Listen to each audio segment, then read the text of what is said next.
All right, hey, what's up? How you doing? This is Bill again, and I'm going to go over part 2 of the lightburn basic tutorial. The first one I went over was this left-hand column here. If you haven't seen it, go ahead and check it out. It's just the basics of what that column will do for you. And on this video, I'm going to go ahead and go over this middle column right here and what the functions are and what you can do on that middle column as well. Like I said, this is just for basics. It's to get you started, get you going, let you understand what some of these icons and tabs that what they do for you. So with that being said, we're going to go ahead and jump in this.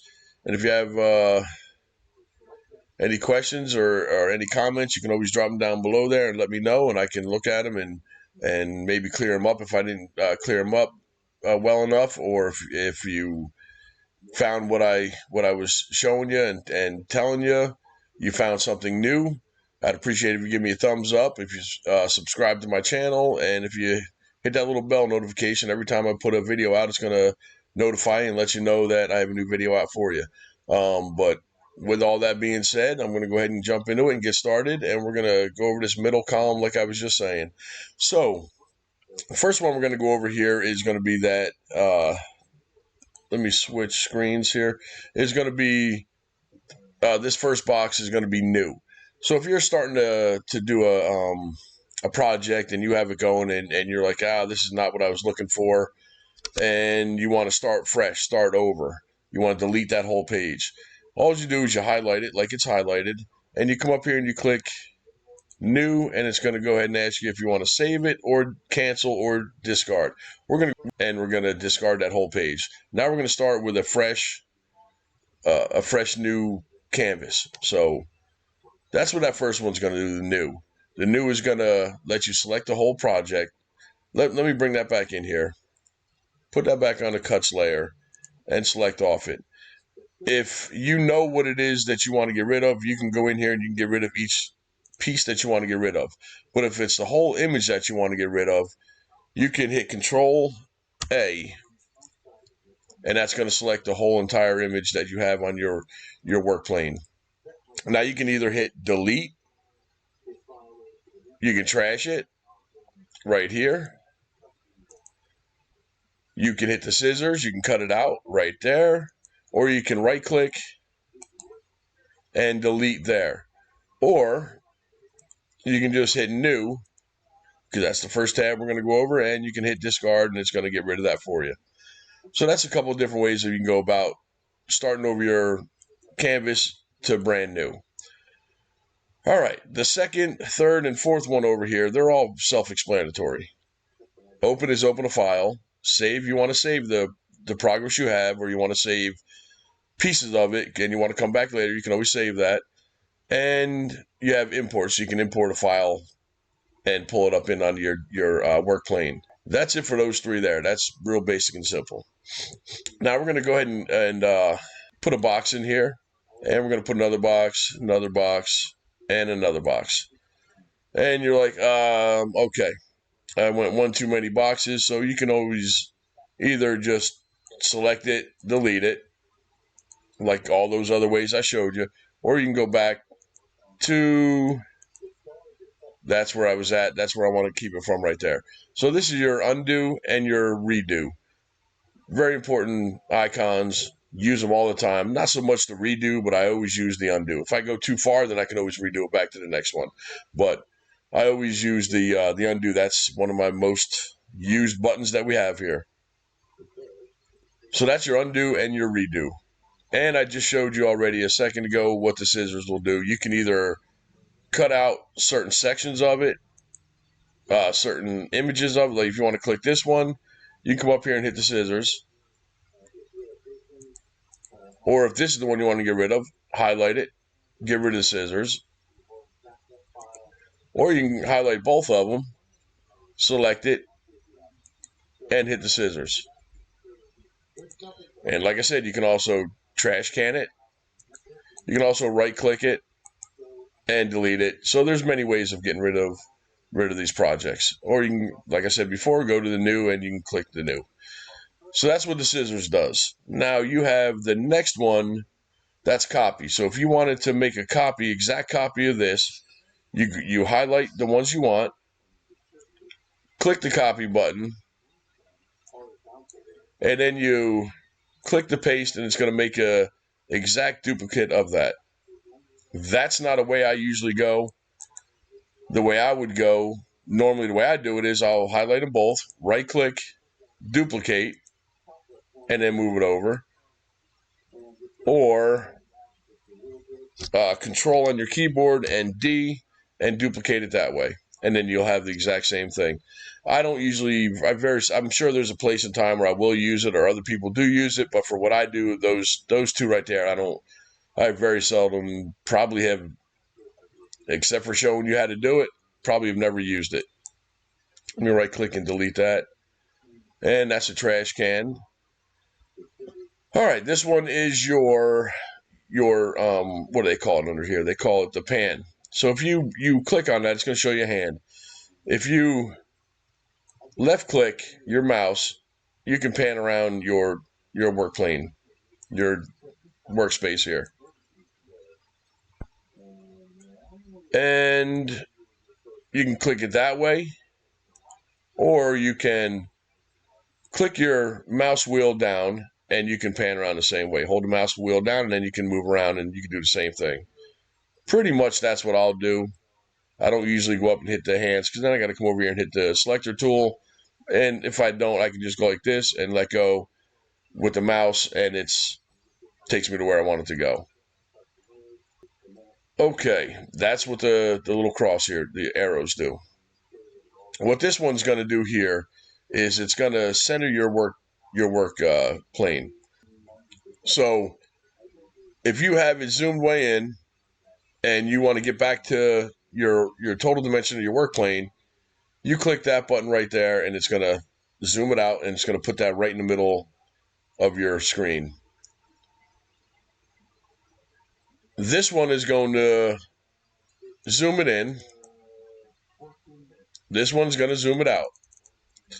I prefer this to scroll the mouse, the wheel on the mouse. It's much easier to go in and out that way. And I can click and hold with the mouse wheel, and I can bring it in, bring it out. I can click and hold here, bring it in, bring it out. That to me is what I use. You can use those. I don't use those. I use the mouse, the wheel. What this one's going to do is it's going to center your work that you have on your work plane. If you are way out here and you click that box, it's going to bring it right up in front of you. Now, if you have a box down or any image down here, it could be anything down there, and now you click that box, it's going to zoom in on the box that is at the very bottom. And I'll show you. Reason is because that's what's highlighted. If you highlight this one and you click that box, it's going to zoom in on that box.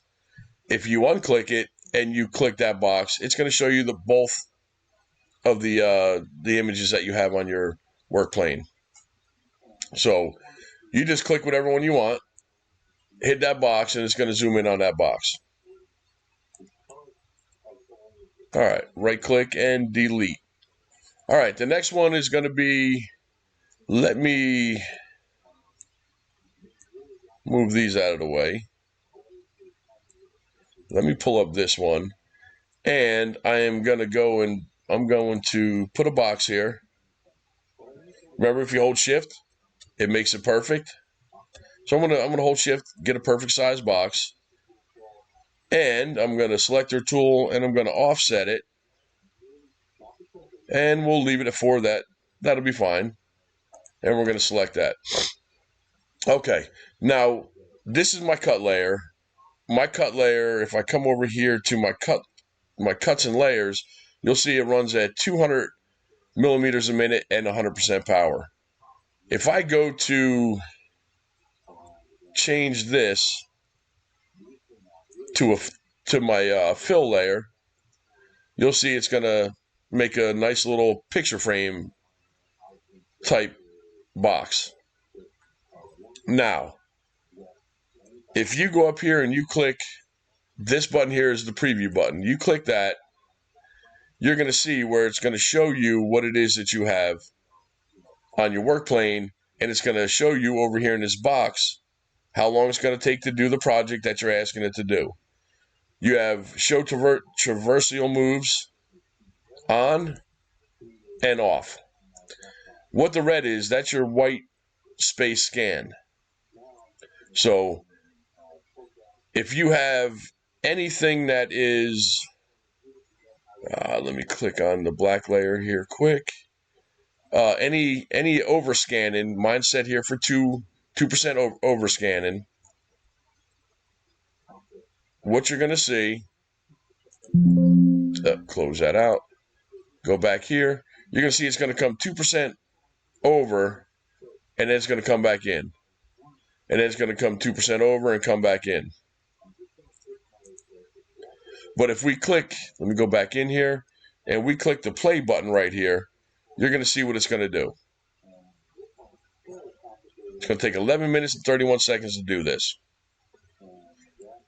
It's as fast as it's going to go. It's at the times 40. This is your playback speed. You can take that slide bar, you can move it slower. You see how slow it got? Or you can move it faster. It depends on whatever it is what you're trying to look at. So you see it's got the 2% on both sides of these. It's going to just engrave along the outer lines of that. So that's your preview button. That's going to let you see what time you're looking at to do that project. And it's going to show you what it's going to look like. If you had,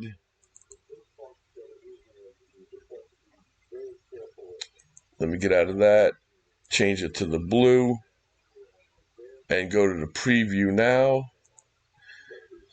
You'll see you have all this red. Before it was just a 2%. Now it's still 2% out because that's what I have it set at on both sides. But it's going to have all this wasted movement inside here. That's all your white space scan. And that's real slow. So you hit the play button. And let's go. You hit the play button. You go a little bit quicker. You're going to see how much it's got to move. And it's not even doing anything. The only thing it's doing are these right here and this right here. So that is why it's going to take so long. If you was to change that too, and I'm kind of jumping up ahead a little bit here, and I am going to make another video on this at a later date. But if you change that, let's go back to the red, and let's change this to offset fill. What that's going to do is it's going to go right around, and it's just going to keep. I'll show you. Now, it's going to take so long because I have it at 200 millimeters a second. So I'm going to change that 200 millimeters a minute, not second, to I'm going to say 12,000. Okay? And I'm going to say okay. Now my overscan here was only at 1%, but there is no overscan on this because it's not going to have any white space on it. So we'll go up here and we'll do the preview, and you'll see it's going to take 1 minute and 59 seconds instead of the last one was like almost 12 minutes to do. Yeah, play. This is going to be the reason why. See, it's just going right around in the square. It's not wasting any space coming back and forth. It's actually 100% burning 100% of the time. So there are little things that you can do to try to speed up certain speeds that you have. But sometimes that offset fill will give you an undesired effect of what you're really not looking for. And later on, when we make some more of these videos, there'll be some of that for the offset, and you'll see what I'm talking about at that point. But for something basic like this, that's just a square, it'll do that. That's exactly what you want to have it do. Now, that's your preview button. So you have your slide bar for your speed. Traversals is going to show what any kind of red you see is going to be that wasted space. And play and okay. The rest of those are not much of what we're going to get into today. But that's going to be it for the preview button. Now we're going to get into the gears. We're going to click on that, and we're in editor settings. In version 1.7.0, this has changed from the previous versions. So if you don't have the 1.7.0, then you're not going to have what this looks like. So you'd have to upgrade or download the new version of it. But this is what it is in 1.7.0. Most of this up here I don't even mess with. It's just stuff that I've never had to worry about touching. This is your fonts down here where I told you before you can actually change them. Your default is Alex Brush. That's what I have it at 16 millimeters high. And then you can change each of those to suit whatever it is you want. Now we're going to go over here. We're going to spend a little time on the grids and units. And what we're looking at here on the grids and units are, this is better for CO2s and galvos, they say. Don't have neither of those. And this is better for the diode. That's what I do use. Millimeters a minute, that is what most laser folks use. If you come from a CNC, it would be inches per minute, or inches per second, or millimeters a second. But for diodes, this is what was standard. And when I started doing it, that is what I used. And I just got used to using those over time. Now, we'll come down here. You have snap to objects and you have snap to grid. Over here, you have visual grid spacing, grid snaps distance. And these two I always leave standard, what they are. Down here, you have your control arrow. If you hold the control button and your arrow, it's going to go 1 millimeter every time you click it. If you just hit the right, left, up, and down arrow key, it's going to be 20 millimeters of shift movement. If you hold the shift and the arrow, it's going to be, every time you click the arrow button, at that point, it's going to be 10 millimeters every time you click it. So we're going to go over a little bit on this right now. And I'm going to close this out, and I'm going to take this off and put it back online, and I'm going to get rid of one of these boxes here. Now, if you have in the gears and units and grid, if you have snap to object and all right, we'll start with snap to grid. If you have snap to grid on, we're going to hit OK. You come down in here. All these little boxes here are all 10 millimeter by 10 millimeter. I know that because that's what I set it up in. Right here, visual grid spacing is 10 millimeters by 10 millimeters. Every one of these boxes is 10 by 10 millimeters. And it's going to snap distance of 5 millimeters. So half of that, you bring it in, it's going to snap to wherever it is you have that you're going to this corner, center, right, wherever it is you pull it into that little grid space there, it's going to snap them in up to 5 millimeters away. So let's go ahead and hit OK. And I'm going to show you real quick. You highlight in here, you bring it in, you click on this corner, you get the bullseye.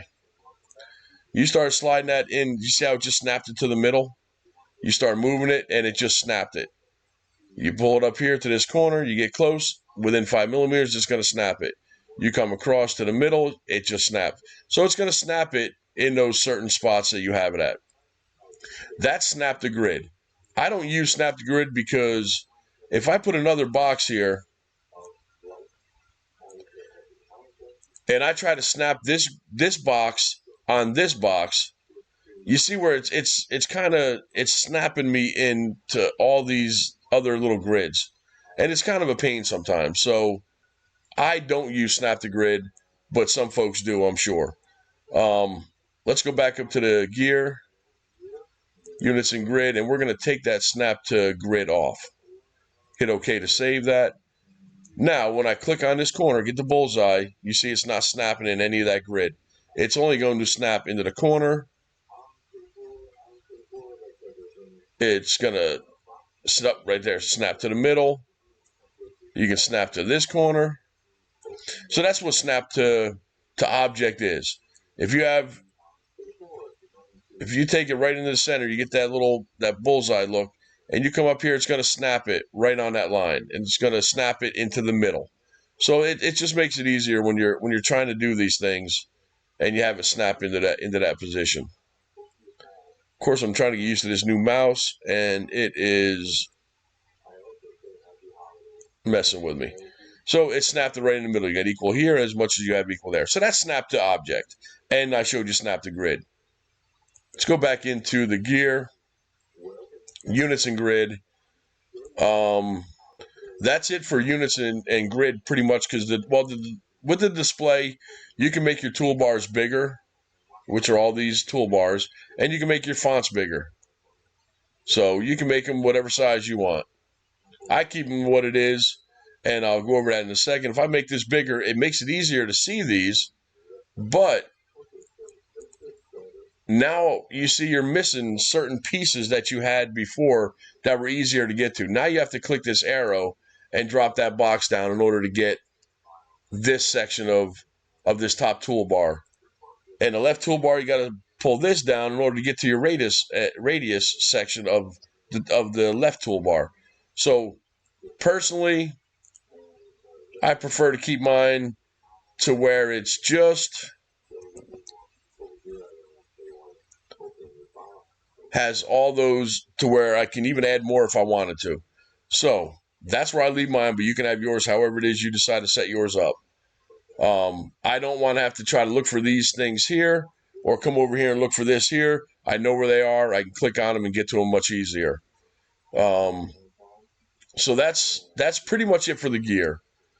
Export and imports is self-explanatory. And camera, I don't have a camera set up on mine right now. So when I do get another camera, the camera I had broke, so I need to get another one. When I do, I will set out a video on that camera feature. Now, your wrench and your screwdriver. This on this part up here, well, this is your basic settings. On this part up here, you have width and height. That is the width and height of your machine. So you have to know what your manufacturing width is and height is, and you put those in here so that you have the correct width and height in that. Let's keep going on down, keep going down. Framing continuously. If you have that checked, which it is, and you come over here, you come over here to the laser tab, not the move tab, and you click the frame. If you have continuous frame on, it's going to continuously frame around this. So that gives you that time to set your workpiece on there and get it centered perfect in that. If you don't have that continuous framing selected, you click that frame, it's going to go around it and stop. You can adjust a little bit, it's going to go around it and stop. So depending on how it is you want to have it keep going around to where it's going to constantly keep moving so you can make those fine adjustments, or you want to, every time it stops, move it a little bit, hit the frame, and you can line your piece up that way. It's however it is you set that up, but that's what that will be for. Continuous frame continuously right there. Auto home on startup. I do use that every time. I might bump that laser module. I might move a little bit, the gantry on it. It might shift a little bit without realizing it. And when I turn my machine on, my machine's going to automatically go to the bottom left corner. That's where I have my origin set up for. So it's going to constantly go. It's every time you start your machine up, it's going to go to that bottom left corner. So I know that knows that that's where my 0, 0 position is. I have limit switches on my machine. If you do not have limit switches, then auto homing is not something you want to make sure that is not checked. All right. Fast white space scan. That's what I was showing you on that one where the preview button where it showed all that red traversal moving there. If you have it at a 200 or 250 or whatever it is that it comes at, then that's how slow that is going to move from when it burns that one corner, and it's going to have all that red going to the next edge that you're going to burn. It's going to go minus set for 7,000. So it's going to go, when it gets to that white, it's going to go 7,000 millimeters a minute across till it gets to the next spot it has to burn. That's the way I keep mine. It saves a lot of time with your cutting. So I keep mine at 7,000. But if I have a whole lot of small little details and small little things in my image, and I keep that at 7,000, now that laser is bouncing around because it's going too fast between all those little tiny objects that you have in your burn. So at that point, you can come in here, you can change it down to slower so that you're not having it bounce around and jolt that around. It makes it smoother. So If you have a lot of white space scan that you're dealing with, you want to have it as high as you can go. If you have a whole lot of detail that it's jumping back and forth between that white, then you want to have that lower. All right, enable laser fire button.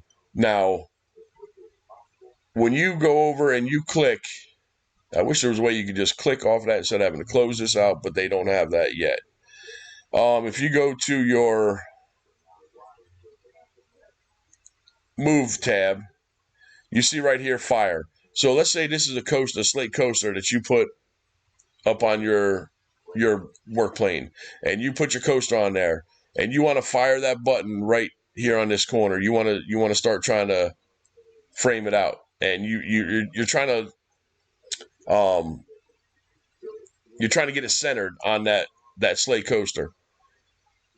If you hit the fire button, it's going to put a blue. The diode's going to light up right on that corner. So if you know it's 4 across, 4 up, I always use absolute coordinates. Every time I go to home, it knows that's 0, 0. Wherever I click on that work plane, it knows it's going to go to that spot. That's the way I do it. So I don't ever have to worry about using that fire button. I've never really ever had to use it. So, but you want to make sure if you do have it, you do have the power set to like 1, or I can't remember what the lowest percentage that you can do. I think it used to be, it might be 25 yet. I'm not really sure. But I just keep mine at 1 because I know that at 1%, it's not going to, maybe paper, which I doubt it's even going to even make a mark on paper. So anything I use from slate coaster to wood to black acrylic, it doesn't affect it at all. So I keep mine at 1%. If you go too low and you hit the fire button, it's not going to fire. So it has to be at a certain percent. I just don't remember what that certain percent is. All right, so go back here to this, and that's your enable laser button fire. So that's what that's for. Laser on when framing there's your 1% right there. That's where you can adjust it. So you come in here and you're going to frame continuously. It's going to frame around this. All you do is you just click the frame, and that is going to light up, and it's going to come across, and it's going to frame your material. Now, if you have this checked off, then you will not have a blue. The dial will not come. It will not light up, and you won't be able to frame it. So that's important to have that checked. Enable out of bounds warning. That's always been checked. Return to finish. A lot of people call this parking your machine, but they call it return to finish. So what it's going to do is, that's my bed is 195 by 820, which would be all of this area right here. That's your work plane. I have it set at 195 by 820, so it's going to be somewhere roughly in this, whatever, somewhere around here. When it gets done doing what it's your engrave or your burn or your cutout or whatever it is you're doing, it's gonna not come home. It's gonna go to that 195 by 820, and it's gonna park it right there. So I can take that coaster out, take it off, put another coaster in place of it, hit start, and it knows exactly where it was and where it's going to. Now, if you home it, I don't think it changes it a whole lot, but every time you home it, it could be just a little bit off. But by parking it, it's going to go exactly. Once you home your machine the first time, it knows where you want all this set up at. And then you do your engrave and you park it. Now it knows exactly where this is at. So it's going to come right back in there, and it's going to do it again. It's going to park it. When it's finished, it's going to come back and do the next one that you're going to do. So I just always have it parked way up to the top here. The reason I do is because if I'm doing any kind of signs down here, then I want that machine to get up out of my way so I can get in there and take my wood off, or acrylic off, or slate coaster out, whatever it is I can take off of that bed. So it gets it out of my way. I can get what I want, and when I'm ready to start the next one, it's going to go right back to wherever you have it at. So that's the way I do it. So that's going to be pretty much it for. Oh, nope, one more thing down here. under your basic settings, you have this S value max. What 1000 means, that means 100% power. So I should have clicked on the cuts and layers. Okay, let me go back in here. 1000 means 100%. That's 100% power of what that laser is capable of doing. When I first got my Burn Lab, the 20 watt laser, I was doing some test grids, and I'm trying to figure out what this new machine is going to do, because I started out with a 5 watt, then I went to a 10 watt, and I love the 10 watt. It was just slow cutting stuff out. I'm making ornaments, Christmas ornaments, and it was taking forever for them to cut that stuff out. I had to get real thin wood in order to make any kind of time out of it. So I thought if I get the 20 watt, that's going to make it a whole lot quicker. I can cut it, thicker wood instead of 3 millimeter. Maybe I can do 5 millimeter, and so on and so on. And when I first got the machine, hooked it up, and started doing the stuff, I'm like, oh my God, this thing it's not much. It's no better than what the 10 watt was, and I just couldn't understand why it's taking me just as long with the 20 watt as what it was the 10 watt. And so I started doing some looking on the internet and watching some YouTube videos, and looking things, trying to find out why this machine is not burning very, very fast or very deep, or it just was no different than a 10 watt. And somewhere I stumbled across the S value max. Mine was set, I think, at like 250, and I was like, I changed that to 1000, like like the video said. Went back in there, burnt that that I think it was 3 millimeter plywood I was using to make those Christmas ornaments, and it blew through. It was like night and day. I said, oh, okay, now I understand. And if I was going through all the paperwork that came with my machine, I would have saw they had some papers in there that had different S value max for different materials. Unfortunately, I don't read things. I just put it together, and should have read that time, and that would have let me know right then and there what that S value max is, and I didn't. So that S value max is very important. If you're trying to get 100% of that laser capableness, then you want that at 1000. But if you're some of those people out there to think, oh, well, these lasers have a shelf life to them, and if I use them at 100%, it's only going to last X amount of time, then you can always come in here and change your S value max a little bit lower, and then you're not, anytime you run it, even though you have 100% here, it's not going to be doing it at 100%. It's going to drop it down to maybe 80%, or so. You can do that with that. By the time this 20 watt is burnt up, I will be ready for the next one up. So I run 1000, S value max at 1000. That's just how I run it. I'd rather adjust my 100% power here to 80 or 70 or 60 or 50. I'd rather adjust it there than adjust it by this. If I do my material test cuts and my material test engraves, it's going to tell me what I want with those speed and powers. So 1000 is where I leave mine. So that's it for the wrench and the screwdriver. All right, so we went over a little bit of these two right here. You got the three little guys, and you got the one guy. If you zoom in here, and we'll just go over it real quickly again. If you highlight both of these here, you see they're both checked, and you click the group button. That's what that is. If you look at it, group selection, or Control G, or right click, and well, it won't do group because I have a group. It'll be ungrouped, so you can ungroup it now at this point. But I usually use this one up here. I just go up there and click it. I know I got it. Or I do the right click and group, or right click and ungroup. So that's what group is. When you click on any part of this image, whatever you have grouped together is going to turn that two images into one image. So you can move it around, which is very useful in a lot of design and the things you do. So that's going to allow you to move that image around.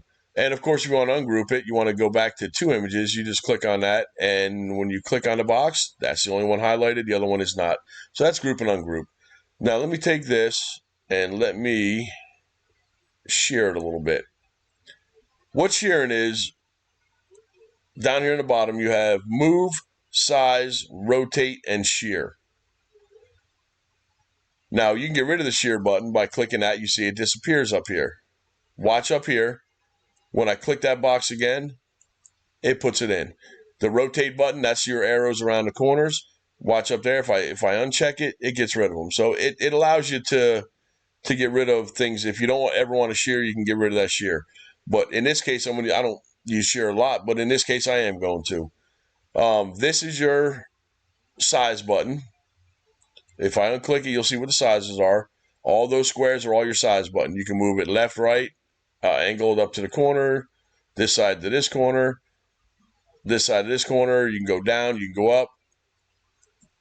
So however you want to resize it, or you can just go up here and you can click whatever size you want, or you can put 50 and it'll change it. It'll make it 50% bigger. But I'm going to shear it for this point right here. What you have here is you have a mirror vertically. So what it's going to do is it's going to take this point and move that point to over here. Just like that. So it's going to mirror that image. So let me put test on this right here. And let me click it now. If I mirror it, you see what it did. It flopped it up. Now it's back. So that's what the mirror is going to do. Now, if you look at these, it's going to show you which way you're going to be mirroring it. Okay? So if you click on it, and let's say you were doing a mirror and you wanted that backwards, now it's backwards. So that's what those two tabs there do. Let me right click and delete that. And that's what I was going to show you on this one here. It's going to move it left and right, up and down, so you can see where it's going to reverse those images. All right, bullseye. Real simple. The first one you select moves. The second one you select does not. Hold shift on that box now. Bullseye it, and you see it just put that right in the middle. They call it align both vertical and horizontal. I call it bullseye. Most people call it bullseye. You're going to bullseye that right into the middle of that. Okay. Now, let me get rid of these for right now. And I'm going to bring over these. Now, I'm going to touch on, this is all your move functions. You can move your stuff around, center them, move them, shift them left, shift them right. This is all your move commands. Now, you see which way we're going. We're going up and down. You see this line here? That's going up and down. This boxes here are going to be for anything that you have that's going to be horizontal. So that's what these are going to be for. These are going to be for anything that you have horizontal. And this section here is going to be for anything. You see how the lines go across? It's letting you know it's going. That's which way that it's going to affect. When you click on them, it's going to affect anything that goes that way. So if you want to make these all line up on this left side, you click this button here and you see it's going to line them up straight down that line. If you want them to be centered, now they're all centered with each other straight down. You want to go right, now they're all lined up on this right edge going down. Now here's something that I don't know if a lot of people realize, but if you want this part here to not move, this is the one you're trying to center everything on. If you select these, hold shift, select this one. Now the last one you select is going to be the one that is going to stay. So if you click that one and you click this side, all these other three boxes are all going to move. This one is going to stay. They're all going to move to this box here. So that old saying you hear everybody talk about on there, priority matters. So however you set them up, the priority of how you have these oriented is what's going to dictate what moves and how they move and the way they move. So we have this one. This one was selected last. Now it's easier if you select these three here and then control shift, and then select this one. It's easier to do it that way. Most people realize that. And now you can select it left, right, or center. But you can select the one in the middle as the one that doesn't move. And you can select this one and then jump it and select these two. So select it, hold shift, skip this one, select these two, and now the last one you select will be the one that stays. So we're going to center it middle. There, it already was. We'll center it left, and now we can center it right. So you see that they're not going to move. They're all going to stay with. I never selected that one there. Let me do that again. Shift. Now let me hit shift on this one, and now you will see that they will all move left in a line to the left side, in a line to the right side, and then of course right down the middle. So you don't have to have them. I mean, you can select this one, then select this one, then select this one, and then last select this one. And now when you go to move all these and line them all, the last one you select is gonna be the one you do. There you go. It lined them all on the left edge. It centered them all up, and now it made them all on the right. So this line that comes down shows you which way that you're going to be using that tool for. You wouldn't use this one that comes up and down for ones that go side to side. That would be these that go side to side. Okay, so that's what this section here does, and this section does exactly the same thing as that, except for it does it going to the images that are left and right. You can bring this down here. Oh, wrong button. You can bring this down here, right here, and you can incorporate that one with this. You can select all of these, hold shift, then select this one. This one's going to stay. All the rest of those are going to move. And now if we go up, it's going to line them all to that top edge. Down, it's going to line them all to the bottom edge. Or center, it's going to line them all across the center. So you just have to remember, and like I said, you don't have to be, you can select this one, you can go this one, skip that one, select this one, and then select this one, and it's going to line these two and these two up to this one. All right, so that's going to be these right here. Now, let's go and undo till I get them back here. Now, let's say that you want all of these boxes to be this size. It's the same thing we did over here with picking which ones you want to have. The last one you select is going to be the one that either anchors and stays, or in this case, creates the shape of the rest of them. So if you want this box to be the shape of, you want all these to be the same shape as this one, that's the last one you click. So you click these, hold select, click this one. Now, finally, the last one you click is what they're all going to change to. And that's what these two boxes are right here. It's going to make them all the same width, and it's going to make them all the same height. Now, they are all the same size as what that box was. Back, undo. Now, if this is the one you wanted to make all these boxes the same as that, that's easier. Select all three of those, shift, select that one. And now you can make them all the same exact size as that. So, and you can also, let me undo. Let's say that you want this size and this one to be the same size as this one. So you can select select these two, select this one. Now the last one you select, all those that are highlighted are all going to change to that size there. And there it is. So that one, we skipped that one, and then we changed all those to the same exact size as what that was. So Priority does matter when you're dealing with these things. The order of how you put these things are going to change on how they're going to what results or what effects you're going to get out of them.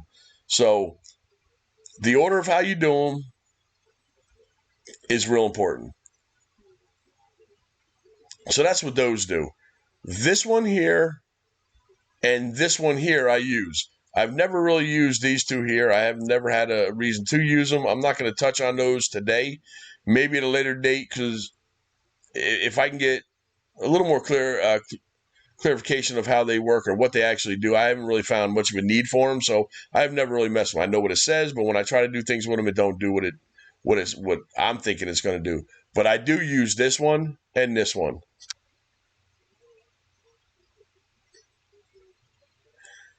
Okay, so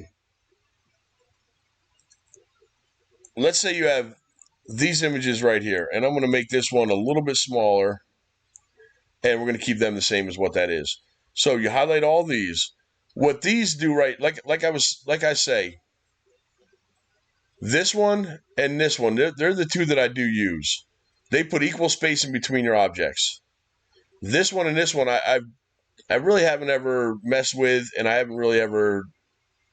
Well, I guess I haven't messed enough with it to really find out what it's used for or what you can do with it. But these two here I use quite a bit. The first one and the third one. Now you see which way they're facing, up and down. That's going to be for this set here that's going up and down. If I click that, it's going to make those spaces evenly from this box to this box. Let me undo that. Let me show you again. You're going to click all these boxes, but what you're going to have is this box and this box are going to be kind of like your anchors. They're not going to move. They're going to stay right where they are. And then the two in the middle are going to space themselves evenly to fill up this gap. So this button right here, now if you watch down below, you'll see where it's going to space them evenly between each one to the next one. Now this one here, let me move this one really far away. And I'm going to select all of these. And now you see which way this is facing. It's facing that way. So that's going to be the ones you're going to use for this right here. And if you're looking at it, you're looking at, that's going to be your horizontal. It's going to go horizontally across here, and it's going to space those evenly from this one to this one. So there you can see it just spaced it evenly. Now, if you want these things to be right in a straight line, or you want them across the center, it depends on which way you're going. Remember, your lines go across, so that's showing you which way you're looking for. This is going to be the box for that. If you want them right in the middle, you can click that, and there's going to be, let me pull this little line down here and put that right here in the middle. Now you can see you're even across all of these boxes. If you want them to go to the edge, the top edge,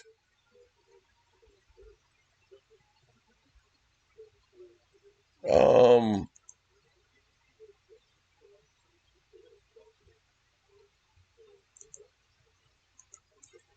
got to highlight them. Let me highlight them. Don't be putting the carriage in front of the horse. Now you want them to be at the bottom. You can see now they're all lined up perfectly on the bottom. And you know you are because you pull this line down. And you see they're all lined up exactly on that line. Now let's put this line on top of this one. Now if we click this one here, it's going to line them all up to the top line after I highlight them all.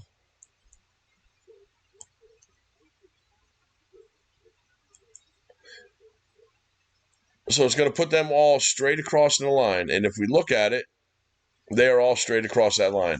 And then, of course, you have the one that I showed you was the center. So that's all your move buttons. That's all what they do and how you kind of use them to manipulate what it is you have. I'm going to get rid of those. And I want to get rid of these. And let me get rid of those. I don't need those. Delete. All right. So now we have Well, this is, all right, we'll go over those real quick. You click this box, and if you click this top arrow key, it's going to move that image to the top left corner of your work plane. Top right corner, bottom left, bottom right, and center exactly in the middle. And what this one's going to do is going to move to the laser position. So if your laser is here, it's actually going to move that. If you click it, it's going to move it to wherever your laser is. Nothing I use. And this one here is most of the, well, 4 of these with a few other ones added to it. You have your move to laser, same as up there. Move left into the middle. And you click on it, you can go move. Where's move right to the middle? Right there. Move right to the middle. It didn't move it. But though that's what you have there. Oh, that's move laser to the right. We don't want to move laser. We want to move, where is it? Okay, there it is, move right. So that's what that's for. I use more of this than I do those. And what we're going to cover now is this. So let me put this back where I had it. Let me grab all of these. Move these all right into the work plane. Now, this right here is all going to be your, it's your docking tools is what it's referred to as. This docks left, this docks right, docks to the top, docks to the bottom. You have move as a group. You can lock inner objects, and you have your padding. Padding is set to 0. But what this is going to do is if I select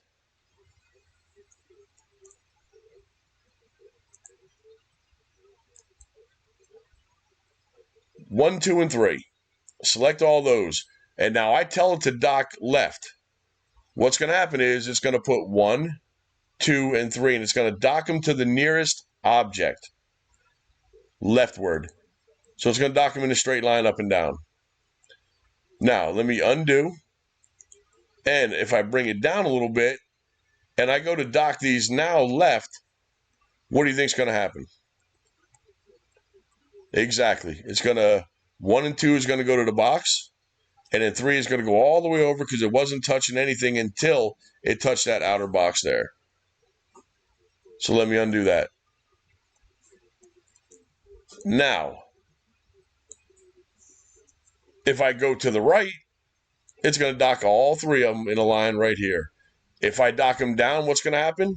It's going to put 1, 2, and 3 right on top of each other, right down there. And if you dock it up, it's going to put 1, 2, and 3 on top of each other up there. So we're going to backspace, one more time. Now, that's your docking left, right, up, and down.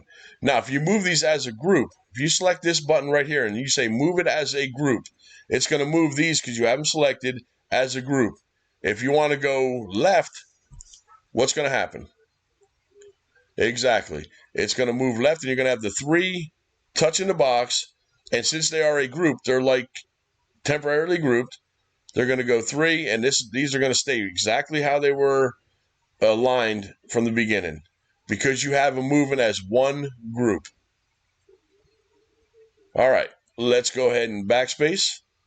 Now, let me bring this down just a little bit. All right, now we're going to move the same thing to the left. It has move as a group. Before it did it where it put 1 and 2 here and 3 came over here. What's going to happen now when I go left? Exactly. The first point that's going to touch is going to be what's going to dock it. And then the other ones are going to stay as a group in that line the way you had them set up.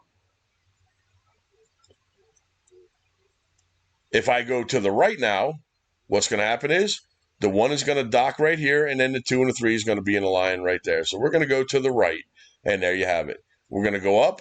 It's going to do the same thing. Remember before when you had them ungrouped, it was 1, 2, and 3. If we go up now, it's going to keep them in that same group, 1 and then 2 and 3. So it's the group part means it's going to move them as you group them together. Let's bring these back to right here. Now the padding, locking inner objects. If I had a circle here, and let me get selector tool, and move these temporarily, this mouse, out of the way. Now I click this, but I want to put another circle inside that circle. Now, selector tool, lock inner groups. So basically what you're looking at is, you're going to select these two here. This one is your inner group. This is the outer group. Even though it's inside that box, we're going to move it out. That's your inner group, and that's your outer group. And what you're looking at here is, if you click lock inner groups, you come over here and you tell it to go left. And let me uncheck move as a group for right this second. And you tell it to dock it left. You see what happened? It locked that inner group to the place it was to the outer group. So it locked them into where it is. If you uncheck lock as lock inner group, and now if you have it go left, even though you have move as a group set on, and you have it go left, it does the same thing. But if you uncheck, let me go back. If you uncheck move as a group, and now you dock it left, it's going to take that circle and put it to where that touches not the box. I don't know if it's going to let us zoom in tight enough, but it's actually going to dock it to the outer circle. This is your box. This is your outer circle. Now, let me get rid of these and delete. And I want to bring my 1, 2, and 3 back into the frame.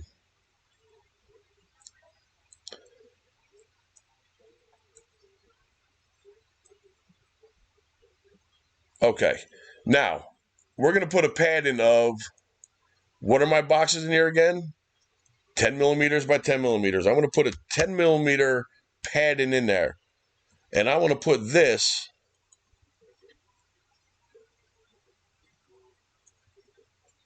as close to that as what I can, because you'll see what I mean. All right, now with this padding number in here, what that's going to do is, if we don't have this move as a group checked, it's going to take 1, 2, and 3 and put them right against this box. If I move left. Ooh, undo. All right. Now highlight the ones you want. 1, 2, and 3. Now if I do it, it's going to put them 1, 2, and 3 right up and down. But you're going to see it's got a 10 millimeter pad in between it on each one of them.